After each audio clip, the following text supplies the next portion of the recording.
Hello everyone, this is Nidhi and welcome to the science brain. Students, हमने start कर रखा है मेटल एंड नॉन मेटल, जिसकी previous video में हमने physical properties metals and non metals की डिफ्रेंशिएट की थी और आज हम पढ़ेंगे मेटल एंड नॉन मेटल की केमिकल प्रॉपर्टीज।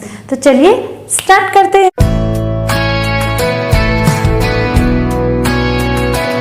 देखिए friends, metal and non metals जब लुकिंग वाइज या उनके फिजिकल प्रोसेस में क्या डिफरेंसेस आ रहे हैं मेटल एंड नॉन मेटल को, तो हम उसको बोलते हैं फिजिकल प्रॉपर्टीज।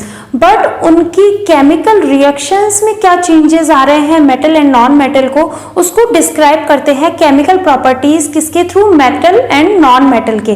तो वो हम आज स्टडी करेंगे। देखिए स्टूडेंट, सबसे पहले आपका आता है reaction of metal with air. तो सबसे पहले अगर हम लोग केमिकल प्रॉपर्टी की बात करें मेटल्स की, तो उनमें सबसे पहले आपकी रिएक्शन आती है मेटल की एयर के साथ। ओके, तो metal combine with oxygen to form a metal oxide.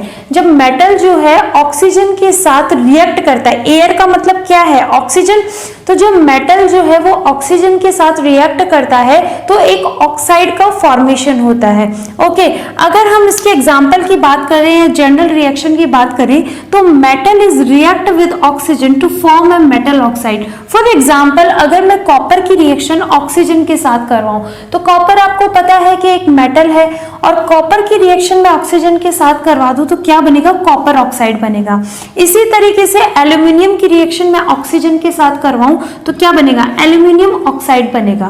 देखिए स्टूडेंट्स, एक्चुअल में होता क्या है, जो मेटल होते हैं वो ऑक्सीजन के साथ रिएक्ट करते हैं तो वो हाईली रिएक्टिव होते हैं। मेटल्स जो ऑक्सीजन के साथ रिएक्ट करते हैं वो हाईली रिएक्टिव होने के कारण बहुत ही ज्यादा एक्सोथर्मिक रिएक्शन शो करते हैं। इसका मतलब कि उनमें हीट बहुत ज्यादा इवॉल्व होती है। इसको समझने के लिए हमें रिएक्टिविटी सीरीज की तरफ चलना पड़ेगा। तो देखते हैं रिएक्टिविटी सीरीज क्या है। रिएक्टिविटी सीरीज, देखिए स्टूडेंट्स, रिएक्टिविटी सीरीज क्या है। रिएक्टिविटी सीरीज जो है वो एक ऑर्डर है रिएक्टिविटी का कि सबसे ज्यादा रिएक्टिव कौन सा मेटल है, उसके बाद थोड़ा कम रिएक्टिव कौन सा मेटल है और सबसे ज्यादा लीस्ट रिएक्टिव यानी सबसे कम रिएक्टिव कौन सा मेटल है। तो उसको देखते हैं हम थ्रू ट्रिक के द्वारा हम लोग जो है वो सीरीज को लर्न करेंगे। देखिए, सीरीज इज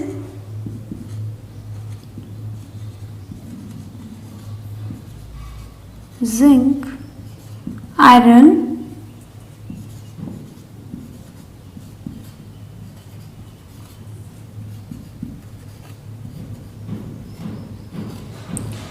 ओके, तो ये है potassium, sodium, calcium, magnesium, aluminium, zinc, iron, lead, hydrogen, copper, mercury and इसके बाद में सिल्वर आता है, सिल्वर के बाद में गोल्ड एंड गोल्ड के बाद में आपका आता है प्लेटिनियम।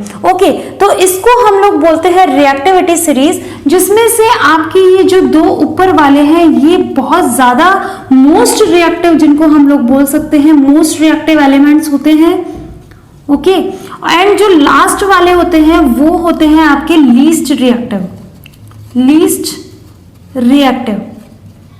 ओके, यानी कि हाइड्रोजन से, देखिए हाइड्रोजन से ऊपर वाले जो हैं वो सबसे ऊपर वाले मोस्ट रिएक्टिव है, इनके बाद इनकी रिएक्टिविटी डिक्रीज होती रहती है। यानी हम लोग रिएक्टिविटी सीरीज की बात करें तो top to bottom reactivity will B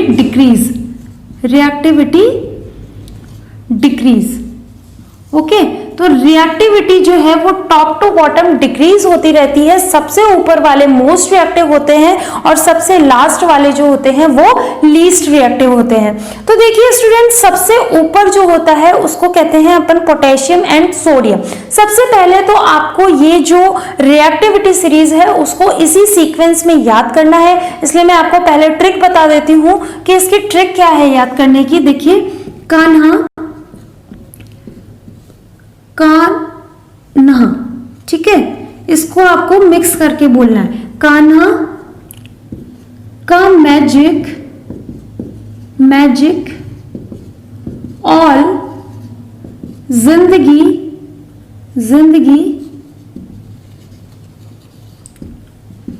famous है साइलेंट है। ओके, क्योंकि भी साइलेंट है, क्योंकि वह प्रभु है, प्रभु है।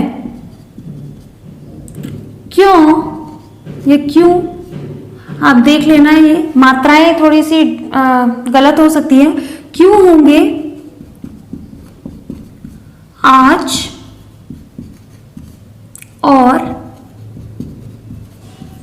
पट बंद, पट बंद। ओके, एक बार से फिर से ट्राई करते हैं। देखिए, पोटेशियम फॉर का है ना, नहा, ना फॉर नहा, तो टोटल मिला के क्या हुआ, कान्हा। कान्हा का मैजिक ऑल जिंदगी फेमस है क्योंकि वह, तो फेमस है के बाद में क्योंकि वह साइलेंट है, तो क्योंकि वह प्रभु है, क्यों होंगे आज और पट बंद। ओके, ये आपकी रिएक्टिविटी सीरीज की ट्रिक है, इसको लर्न कर लीजिएगा अपने तरीके से। अगर आपको आती है तो बिल्कुल उसी तरीके से कीजिए, बट इसके सीक्वेंस यही है और इसी तरीके से आपको पूरे चैप्टर में बहुत ज्यादा हेल्प होगी कि कैसे रिएक्टिविटी सीरीज आपके रिएक्शन में हेल्प करती है। तो देखिए स्टूडेंट्स, जब मैंने आपको कहा कि टॉप टू बॉटम जो है रिएक्टिविटी जो है वो डिक्रीज हो रही है, इसका मतलब पोटेशियम एंड सोडियम जो होते हैं वो सबसे ज्यादा रिएक्टिव होते हैं। तो हम लोग यहाँ पर बात कर रहे थे ऑक्सीजन की। तो स्टूडेंट्स देखिए, मेटल जब ऑक्सीजन के साथ रिएक्ट करता है तो मेटल ऑक्साइड बनाता है। तो द रिएक्शन ऑफ मेटल और oxygen is depends upon the reactivity of metal. यानी अगर हम लोग मेटल और ऑक्सीजन की रिएक्शन कर रहे हैं तो वो मेटल की रिएक्टिविटी पे डिपेंड करता है। यानी हमको इसके लिए रिएक्टिविटी सीरीज पूरी तरीके से याद होनी चाहिए। तो देखिए, इसमें सबसे पहला पॉइंट है कि sodium and potassium is highly reactive, highly reactive, so it was highly react with oxygen gas. Okay, so it was immersed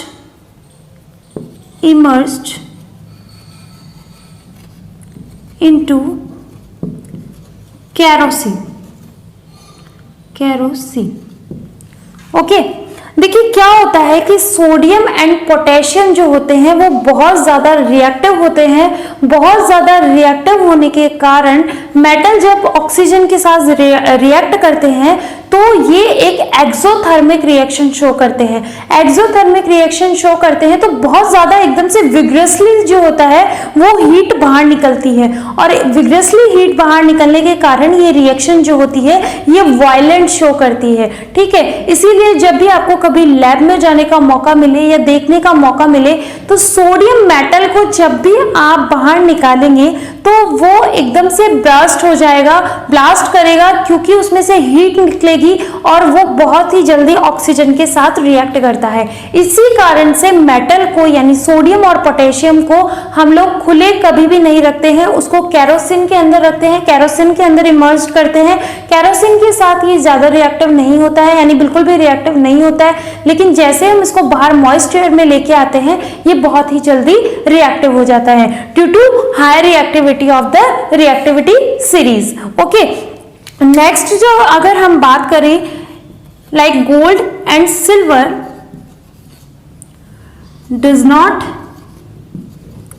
react with oxygen gas. Okay, देखिए जो सिल्वर और गोल्ड होते हैं वो कोई भी ऑक्सीजन के साथ रिएक्ट नहीं करते। इट मींस हम लोग कह सकते हैं कि ये कोई ऑक्साइड का फॉर्मेशन नहीं करते हैं, इन पे किसी भी प्रकार की कोई ऑक्साइड की लेयर नहीं चढ़ती है। आपने डेली लाइफ में जरूर देखा होगा कि ऑक्सीजन जो है वो क्या गोल्ड और सिल्वर के साथ रिएक्ट करता है? बिल्कुल नहीं करता। आप गोल्ड के नेकलेसेस पहनते हो, इयररिंग्स पहनते हो अगर आप गर्ल हो तो, वैसे आजकल तो बॉयज भी पहनते हैं, बॉयज ब्रेसलेट पहनते हैं, हैं, बहुत सारी चीजें पहनते हैं सिल्वर एंड गोल्ड की, तो आप देखना कि जो सिल्वर एंड गोल्ड जो होता है, मोस्टली गोल्ड जो होता है उस पर किसी भी प्रकार की कोई लेयर नहीं आती है। ओके, थोड़ा सा वो डल हो जाता है ड्यू टू टाइम, लेकिन उस पर किसी भी प्रकार की कोई लेयर नहीं आएगी, वो उतना ही शाइन करता है जितना पहले शाइन करता है। तो वो कारण यही होता है कि जो गोल्ड और सिल्वर होता है वो ऑक्सीजन के साथ बिल्कुल भी रिएक्टिव नहीं होते। ठीक है, लास्ट जो होता है आपका like magnesium, aluminium, zinc and lead. Magnesium, aluminium, zinc and lead, ये जितने भी एलिमेंट्स हैं form a thin layer of oxide. Okay, तो हमें ये पता चल गया है कि मेटल की रिएक्शन जब भी हम लोग ऑक्सीजन के साथ करते हैं तो ये सिर्फ और सिर्फ रिएक्टिविटी पर डिपेंड करता है, क्योंकि मेटल बहुत सारे होते हैं। लाइक मेटल पोटेशियम भी है, सोडियम भी है, मेटल तो जिंक भी है, मेटल तो लेड भी है, बट उनकी रिएक्टिविटी ऑर्डर के कारण उनकी रिएक्शन जो है ऑक्सीजन के साथ वो डिफरेंट होती है। हम फिर से एक बार देख लेते हैं कि पोटेशियम और सोडियम जो होता है बहुत ज्यादा रिएक्टिव होता है, जबकि गोल्ड और सिल्वर जो होता है वो बिल्कुल भी रिएक्टिव नहीं होता, ऑक्साइड की कोई लेयर नहीं बनती है उनपे। और मैग्नीशियम, एल्यूमिनियम, जिंक और लेड जो होता है उनपे एक पतली लेयर ऑक्साइड की लग जाती है। देखिए, आपने जब प्रीवियस क्लासेस में पढ़ा होगा, शायद 8th या 9th में पढ़ा होगा कि आपकी एक एक्टिविटी थी एनसीईआरटी में, जब मैग्नीशियम ऑक्साइड की हम लोग बात करते थे, मैग्नीशियम रिबन की बात करते थे। तो मैग्नीशियम रिबन को जब भी हम बर्न करते हैं तो उससे पहले हम उसके ऊपर से एक थिन लेयर ऑफ ऑक्साइड को हटाना पड़ता है, क्योंकि मैग्नीशियम जो है वो एक मेटल है और मेटल जो है वो बहुत ही जल्दी एक थिन लेयर ऑक्साइड की बना लेता है due to the reaction with oxygen. Oxygen के साथ रिएक्शन करने पर ये पतली लेयर ऑक्साइड की बना लेता है, उसके कारण ये बर्न नहीं होता है। तो हमें बर्न करने से पहले मैग्नीशियम रिबन को ऑक्सीजन की लेयर हटानी पड़ती है। तो इससे ये पता चलता है कि मैग्नीशियम जो है वो एक थिन लेयर बना लेता है ऑक्सीजन की, और यही हमारी रिएक्टिविटी सीरीज कहती है। ठीक है, इसका स्क्रीनशॉट ले लीजिए। नेक्स्ट टॉपिक देखते हैं फिर। तो स्टूडेंट, नेक्स्ट जो टॉपिक है आपका वो है एम्फोटेरिक ऑक्साइड। देखिए, एम्फोटेरिक ऑक्साइड्स क्या होते हैं, जब मेटल ऑक्सीजन के साथ रिएक्ट करते हैं तो मेटल जो है वो एसिड्स की तरफ भी रिएक्ट करते हैं और बेसिस के साथ भी रिएक्ट करते हैं। देखिए, डेफिनेशन देखते हैं, metal oxide which react with both acid as well as bases. यानी जो मेटल ऑक्साइड्स होते हैं वो एसिड के साथ भी रिएक्ट करते हैं, साथ के साथ बेसिस के साथ भी रिएक्ट करते हैं। अगर दोनों के साथ एक साथ रिएक्ट करते हैं तो उसको हम लोग क्या बोलते हैं, एम्फोटेरिक ऑक्साइड बोलते हैं। और दे प्रोड्यूस सॉल्ट। जब भी मेटल ऑक्साइड एसिड या बेस के साथ रिएक्ट करते हैं तो वो क्या प्रोड्यूस करते हैं, सॉल्ट एंड वाटर प्रोड्यूस करते हैं। इसी को हम लोग बोलते हैं एम्फोटेरिक ऑक्साइड। फॉर एग्जांपल, अगर आप एल्यूमिनियम ऑक्साइड लेंगे यानी Al2O3 लेंगे, उसकी रिएक्शन आप लोग HCl is a acid, HCl के साथ करवाएंगे तो हमें सॉल्ट मिलेगा, that is the aluminium chloride, and H2O evolve हो जाएगा। यानी हमें क्या मिला, सॉल्ट एंड वाटर मिला, सॉल्ट एंड वाटर। इसको हम लोग बोलते हैं एम्फोटेरिक ऑक्साइड। ओके, अब हम नेक्स्ट जो है वो देखेंगे reaction of metals with water. अब वाटर की कैटेगरी भी उनकी रिएक्टिविटी के हिसाब से अलग अलग है। चलिए देखते हैं। नेक्स्ट जो टॉपिक है स्टूडेंट्स वो हम देखते हैं रिएक्शन ऑफ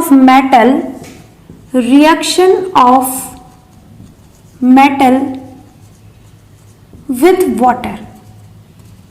अगर हम लोग मेटल की रिएक्शन वाटर के साथ करेंगे, यानी अगर हम लोगों ने मेटल की रिएक्शन एयर के साथ की तो वहां पर बना मेटल ऑक्साइड, लेकिन अगर हम लोग मेटल की रिएक्शन वाटर के साथ करेंगे तो क्या प्रोडक्ट में फॉर्म होगा, उसकी स्टडी हम करेंगे। देखिए, टोटली डिपेंड करता है रिएक्टिविटी ऑफ मेटल्स की।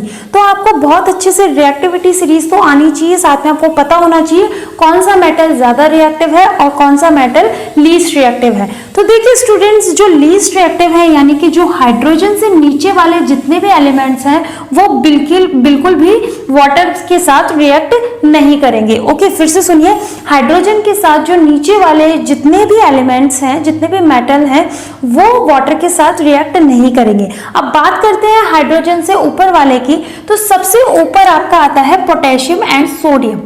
पोटेशियम एंड सोडियम ये क्या है? हाईली रिएक्टिव है। हाईली रिएक्टिव है तो स्टूडेंट्स ये कोल्ड वाटर के साथ भी बहुत इजीली रिएक्टिव हो जाते हैं। यानी हाईली रिएक्टिव का मतलब समझते हैं आप? हाईली रिएक्टिव का मतलब होता है किसी भी मेटल को किसी अगर दूसरे हम लोग रिएक्टेंट के साथ हम लोग रिएक्ट करवा रहे हैं और वो बहुत जल्दी हमको प्रोडक्ट दे दे तो हम उसको हाईली रिएक्टिव बोलते हैं। यानी अगर हम लोग वाटर ले रहे हैं रिएक्टेंट में तो जिस मेटल के रिएक्शन हम लोग वाटर के साथ करवा रहे हैं और वो वाटर को हमें बिना कोई एनर्जी दिए बिना ही हमें प्रोडक्ट में फॉर्मेशन हो रहा है तो वो हाईली रिएक्टिव होते हैं। यानी जो पोटेशियम और सोडियम होते हैं वो कोल्ड वाटर में भी बहुत इजीली रिएक्ट करते हैं। तो पोटेशियम की हम बात करें तो पोटेशियम लिया प्लस H2 के साथ रिएक्शन करेंगे, that is a cold water. Cold water ये आपको पता होना चाहिए, ये कोल्ड वाटर है। अगर हम इस कोल्ड वाटर की रिएक्शन पोटेशियम के साथ करवाएंगे तो पोटेशियम हाइड्रोक्साइड का फॉर्मेशन होगा प्लस H2 गैस जो है वो इवॉल्व हो जाएगी। ठीक है, नेक्स्ट हम लोग इसी तरीके से सोडियम की रिएक्शन अगर H2 के साथ करवाएं, सेम लाइक अबव रिएक्शन, ये भी कोल्ड वाटर के साथ रिएक्ट करेगी। तो कोल्ड वाटर के साथ रिएक्ट करेगी तो क्या बनेगा? सोडियम हाइड्रोक्साइड बनेगा प्लस H2 गैस जो है वो इवॉल्व हो जाएगी।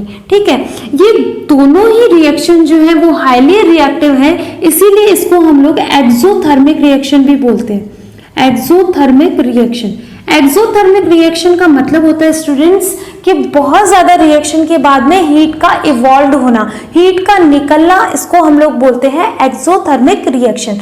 अब ये एक्सोथर्मिक रिएक्शन है तो इसको हम लोग वायलेंट रिएक्शन भी बोल सकते हैं। वायलेंट रिएक्शन का मतलब ये होता है कि अगर इस रिएक्शन को हम लोग बिना कोई प्रिकॉशन के करें तो हमारे लिए ये खतरनाक साबित हो सकती है, क्योंकि जब सोडियम और पोटेशियम एयर या वाटर के कांटेक्ट में आते हैं तो वो ब्लास्ट होते हैं, और ब्लास्ट होते हैं तो उसमें एक चिंगारी निकलती है या वो आग भी पकड़ सकता है। इसलिए very carefully to do this reaction. So आपको क्या है, पोटेशियम और सोडियम जो है कोल्ड वाटर से रिएक्ट करने के बाद में आपको सोडियम एंड पोटेशियम हाइड्रोक्साइड देता है एंड H2O इवॉल्व करता है। ठीक है, नेक्स्ट पोटेशियम एंड सोडियम जैसे ही हमने लिया तो वाटर रिएक्ट जो बहुत ज्यादा हाई था, नीचे की तरफ गए तो कैल्शियम आया। कैल्शियम जो है वो भी रिएक्टिव है बट सोडियम एंड पोटेशियम से थोड़ा कम रिएक्टिव है, इसलिए कैल्शियम जो होता है वो भी कोल्ड वाटर के साथ रिएक्ट कर जाता है। ठीक है, calcium is also react with the cold water and form calcium hydroxide plus H2 gas जो है वो इवॉल्व होती है। ठीक है, ये थी कैल्शियम की बात। अगर हम बात करें मैग्नीशियम की तो स्टूडेंट्स मैग्नीशियम जो है वो एक ऐसा एलिमेंट है जो सिंपल कोल्ड वाटर से रिएक्ट नहीं करता है, यानी हमें वाटर को एनर्जी देनी पड़ेगी, एनर्जी अप्लाई करनी पड़ेगी तो वाटर कैसा हो जाएगा? हॉट हो जाएगा। भाई कोल्ड वाटर को अगर हम लोग एनर्जी अप्लाई कर रहे हैं तो एनर्जी देने के बाद में जो कोल्ड वाटर था वो किसमें चेंज हो गया? Hot water. यस, इसका मतलब मैग्नीशियम जो है वो कोल्ड वाटर के साथ ना करके किसके साथ रिएक्ट करता है? हॉट वाटर के साथ। तो यहां पर H2O प्लस ये क्या है? हॉट वाटर है। ओके, और यहां पर क्या बन जाएगा? Magnesium hydroxide plus H2 gas evolve हो जाएगी। ठीक है, तो ये थे potassium, sodium, calcium and magnesium की रिएक्शन। अब देखिए नेक्स्ट आपकी है एल्यूमिनियम, जिंक, आयरन और लेड। तो स्टूडेंट्स बहुत ही केयरफुली सुनिएगा, पोटेशियम एंड सोडियम बहुत ज्यादा हाईली रिएक्टिव है, इसके कारण कोल्ड वाटर से भी रिएक्ट कर जाती है। बट कैल्शियम जो है वो कोल्ड वाटर से रिएक्ट कर जाती है पर उतना अच्छा प्रोडक्ट नहीं दे पाती है जितना कि पोटेशियम एंड सोडियम। नेक्स्ट जो आपका आता है मैग्नीशियम, तो मैग्नीशियम कोल्ड वाटर के साथ बिल्कुल भी रिएक्शन नहीं करती है। मैग्नीशियम जो है वो हॉट वाटर के साथ रिएक्शन करके हमें मैग्नीशियम हाइड्रोक्साइड देती है और हाइड्रोजन को इवॉल्व करती है। नेक्स्ट बात करते हैं एल्यूमिनियम, जिंक, आयरन और लेड की, तो ये जो है हॉट वाटर से भी रिएक्ट नहीं करते हैं क्योंकि ये रिएक्टिविटी सीरीज में नीचे की तरफ आ रहे हैं, इसलिए ये लेस रिएक्टिव है। लेस रिएक्टिव, रिएक्टिव तो है बट लेस रिएक्टिव है, इसके लिए इनके जो रिएक्टेंट है यानी जो नॉर्मल वाटर है उससे काम नहीं चलेगा, तो हमें हॉट वाटर को और भी ज्यादा एनर्जी देनी पड़ेगी, और जब हॉट वाटर को आप और भी ज्यादा एनर्जी देंगे तो वो किस में कन्वर्ट हो जाएगा, स्टीम में कन्वर्ट हो जाएगा। यस, तो इन चारों रिएक्शन, इन चारों एलिमेंट्स या चारों मेटल की रिएक्शन हम लोग किससे करवाएंगे, स्टीम वाटर से। चलिए कराते हैं। तो देखिए स्टूडेंट्स, अगर हम लोग एल्यूमिनियम की रिएक्शन वाटर के साथ करवाएंगे तो यहाँ पर वाटर किस फॉर्म में होगा, स्टीम फॉर्म में होगा। ओके, तो क्या बन जाएगा, Al2O3 plus H2 gas evolve हो जाएगी। ओके, बैलेंसिंग आप खुद करिएगा क्योंकि आपको फर्स्ट चैप्टर जो कि आपकी बैलेंसिंग केमिकल इक्वेशन था वो मैं करा चुकी हूँ, और किसी को नहीं आता है तो आप बिल्कुल डिस्क्रिप्शन बॉक्स में देख सकते हैं, लिंक आपको मिल जाएगा, साथ ही साथ प्ले लिस्ट में भी आपको फर्स्ट चैप्टर का लिंक मिल जाएगा। ओके, तो देखिए aluminium plus H2O Al2O3 plus H2 जो है वो निकल जाएगा। ठीक है, ये आपका आ गया एल्यूमिनियम ऑक्साइड। ठीक है, इसके बाद में अगर हम बात करें जिंक की, तो जिंक जो है वो स्टीम H2O के साथ रिएक्ट करेगा, स्टीम H2O के साथ रिएक्ट करेगा तो जिंक ऑक्साइड का फॉर्मेशन होगा and H2 gas is evolved. Then next is iron, iron is react with the steam H2O, then the formation is Fe3O4 plus H2। Okay, तो आपने देखा कि मेटल्स जो होते हैं वो टोटली डिपेंड करते हैं, चाहे एयर ले लो या आप वाटर ले लो, टोटली डिपेंड करते हैं रिएक्टिविटी सीरीज पर कि कौन सा मेटल किससे ज्यादा रिएक्ट करता है और कौन सा मेटल लीस्ट रिएक्टिव होता है। ठीक है, तो ये तो था आपका reaction of metal with water. Okay, आप इसका स्क्रीनशॉट ले लीजिए, फिर नेक्स्ट रिएक्शन देखते हैं। देखिए स्टूडेंट्स, नेक्स्ट जो आपकी रिएक्शन है, reaction of metal with acid. अगर हम लोग वाटर की बात कर चुके हैं, एयर की बात कर चुके हैं, तो अब है reaction of metal with acid. Acid के साथ रिएक्ट करेंगे तो metal is react with acid to form a salt. किसका फॉर्मेशन करती है, साल्ट का फॉर्मेशन करती है, साथ ही साथ हाइड्रोजन गैस को इवॉल्व करती है। ठीक है, तो metal is react with the dilute acid. देखिए दो तरह के एसिड्स होती हैं, that is the concentrated acid and dilute acid. In dilute acid the some water is mixed to in it. Okay, तो डाइल्यूट एसिड के साथ जब मेटल रिएक्ट करती है तो क्या फॉर्मेशन होता है, सॉल्ट का फॉर्मेशन होता है और हाइड्रोजन गैस जो होती है वो इवॉल्व होती है। ओके, तो हमने एग्जांपल लिया है जिंक। जिंक की रिएक्शन हमने करवाई है H2SO4 के साथ।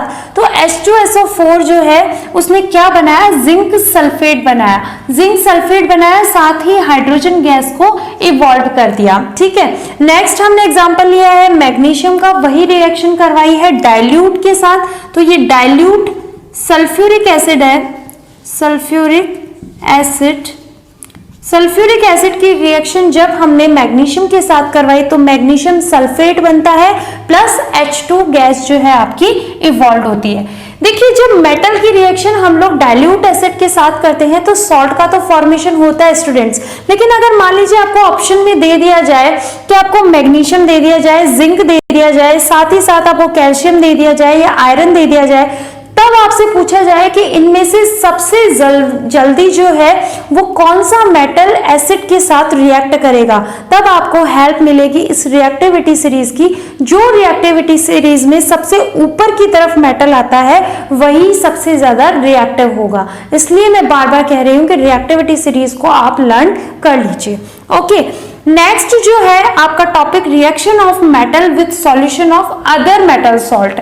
अगर हम लोग किसी मेटल की रिएक्शन अदर मेटल सॉल्यूशन के साथ करवाते हैं तो क्या फॉर्मेशन होता है। देखिए ये जो रिएक्शन है वो बिल्कुल ऐसी ही है जैसी आपने डिस्प्लेसमेंट रिएक्शन पढ़ी होगी, डिस्प्लेसमेंट रिएक्शन।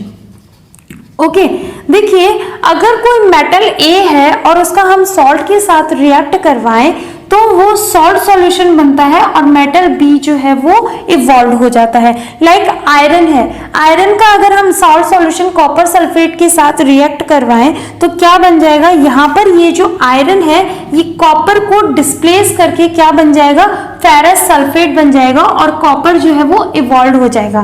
अब यहाँ पर आयरन ने कॉपर को डिस्प्लेस क्यों किया, क्योंकि iron is more reactive than the copper. और आप देख लीजिए रिएक्टिविटी सीरीज में आयरन जो है वो हाइड्रोजन से ऊपर है जबकि कॉपर जो है वो हाइड्रोजन से नीचे है। और हमने पहले ही कह दिया था कि हाइड्रोजन से नीचे वाले जो है वो लीस्ट रिएक्टिव हैं जबकि इससे ऊपर वाले हाईली रिएक्टिव हैं। ओके, इसीलिए आयरन ने कॉपर को डिस्प्लेस करके फेरस सल्फेट का फॉर्मेशन किया और खुद कॉपर जो है वो इवॉल्व हो गया। ओके, ये रिएक्शन का स्क्रीनशॉट लेने के बाद में अब हम पढ़ेंगे reaction of metal with non metal. Okay, देखिए स्टूडेंट्स, नेक्स्ट जो आपके रिएक्शन है reaction of metal with non metal, यानी मेटल जब नॉन मेटल के साथ रिएक्ट करेंगे तो किस तरह का प्रोडक्ट बनेगा।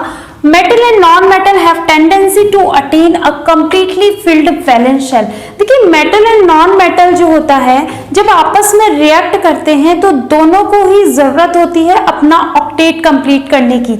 आपको पता होगा कि एक एटम में ऑर्बिटल्स होते हैं, शेल्स होते हैं, that is the KLMN। Okay, अब यहाँ पर प्रेजेंट होते हैं इलेक्ट्रॉन्स। ओके, तो ये जो इलेक्ट्रॉन्स हैं जो लास्ट शेल होती है उसमें इलेक्ट्रॉन अगर 8 है यानी सभी एलिमेंट्स जो होते हैं अपने लास्ट शेल में 8 इलेक्ट्रॉन्स रखने की पूरी उम्मीद रखते हैं और इसी को हम लोग कहते हैं ऑक्टेट कंप्लीट होना। अगर किसी एटम का ऑक्टेट कंप्लीट है, किसी मेटल का ऑक्टेट कंप्लीट है तो उसको स्टेबल मेटल बोला जाता है, ये स्टेबल नॉन मेटल बोला जाता है। और पूरी पीरियोडिक टेबल में जितने भी एलिमेंट्स अगर कंपाउंड बनाते हैं तो वो अपनी स्टेबिलिटी के लिए ही बनाते हैं। तो मेटल एंड नॉन मेटल जब भी आपस में रिएक्ट करते हैं तो ड्यू टू स्टेबिलिटी वो अपना ऑक्टेट कंप्लीट करना चाहते हैं। ओके, तो मेटल अगर अपने इलेक्ट्रॉन को लूज करता है तो वो अपने एक ऊपर पॉजिटिव चार्ज कंडक्ट करता है, उस पॉजिटिव चार्ज को हम लोग कैटायन कहते हैं। एंड जो नॉन मेटल है वो अपने ऊपर एक नेगेटिव चार्ज कंडक्ट करता है जब वो इलेक्ट्रॉन को गेन कर लेता है। फॉर एग्जाम्पल बात करते हैं सोडियम की, तो सोडियम का एटॉमिक नंबर होता है 11। ये बहुत ही फेमिलियर एग्जाम्पल है इसीलिए बार बार हर वीडियो में आ ही जाता है। तो 281 इसका एटॉमिक नंबर 11 होता है। तो इलेक्ट्रॉनिक कॉन्फ़िगरेशन 281 करेंगे, ये K शेल, L शेल, ये M शेल। तो लास्ट में कितने हैं, 1 इलेक्ट्रॉन है। तो इसको अपना ऑक्टेट कंप्लीट करने के लिए 7 और इलेक्ट्रॉन चाहिए। तो भाई आज के जमाने में कोई भी ऐसा अमीर आदमी नहीं है कि इसको 7 इलेक्ट्रॉन दे दे। तो ये अपना ऑक्टेट कंप्लीट करने के लिए क्या करेगा, ये अपना ऑक्टेट कंप्लीट करने के लिए 1 इलेक्ट्रॉन किसी को दे देगा, किसी जरूरतमंद को दे देगा और अपना ऑक्टेट कंप्लीट कर लेगा। ओके, अब जो कि इसने 1 इलेक्ट्रॉन किसी को दिया है तो इसके ऊपर कैसा चार्ज आ जाएगा, पॉजिटिव चार्ज आ जाएगा और इसी को हम लोग क्या बोलते हैं, कैटायन बोलते हैं। और अगर हम बात करें क्लोरीन की तो क्लोरीन का एटॉमिक नंबर होता है 17। इसका जब हम इलेक्ट्रॉनिक कॉन्फ़िगरेशन करेंगे तो 287 आएगा।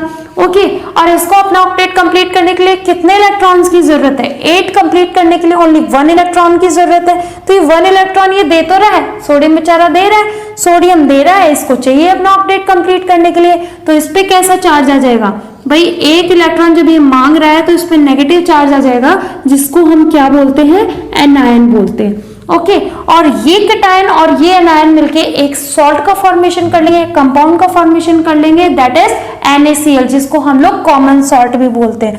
ओके, तो Na जो है वो हो जाएगा ऐसे, ठीक है, पॉजिटिव, एंड Cl हो जाएगा आपका नेगेटिव। और इन्होंने कौन सा बना लिया, आयोनिक कंपाउंड बना लिया। और ये थी मेटल एंड नॉन मेटल, यानी ये सोडियम क्या है, मेटल, एंड क्लोरीन क्या है, नॉन मेटल है। तो मेटल एंड नॉन मेटल की रिएक्शन से सॉल्ट का फॉर्मेशन होता है, ठीक है। और ये कैटायन कंडक्ट करता है और ये एनायन कंडक्ट करता है। ये थी मेटल एंड नॉन मेटल की रिएक्शन, या फिर हम लोग कह सकते हैं chemical properties of metal. Lewis dot structure जो है वो भी बहुत ज़्यादा इंपॉर्टेंट है, साथ ही साथ आयोनिक कंपाउंड भी बहुत ज़्यादा इंपॉर्टेंट है।